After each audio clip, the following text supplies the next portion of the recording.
ध्यान काहे करे। एक सेकंड। माँ बिसर पूजा समिति शिवहर 2026 उनका तरफ से आशीर्वाद 500 के मिलल। जागरण ग्रुप के बहुत बहुत धन्यवाद। Love you. आप सब आशीर्वाद बनाई। एक बार पूजा समिति के लिए जोरदार ताली आप सब बजा दी।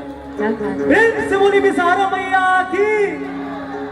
लेकिन ऐसे आनंद नहीं है अब तनी कम से कम दोनों हाथ के उठाई और मीठा मीठा ताली बजाए तबे आनंद है।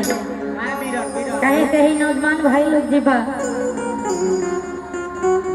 खाली ये लोग ही सुनना चाहता नहीं कि सब हो के हुनर में हजारू चाहे सुना। अरे सुना सुना कि बाबा पुजरा बुगो कि चाहे जनता जगो आना ही दहेज में मांगी तो करीबा के देखा उन्होंने मेरा जो सुनन कबेला बेतल वाले रोक मानिए कि खाली नहीं दहेज में मानी ले